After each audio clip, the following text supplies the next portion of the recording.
Hi everyone.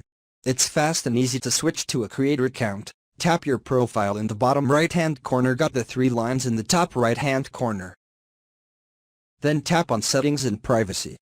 Scroll down. You're looking for Account Type and Tool. If you have a personal account or business tools and controls.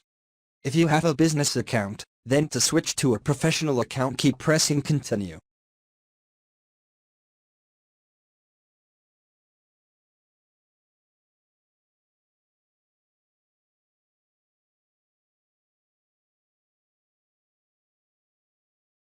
Pick a category that fits with you. Then click Done.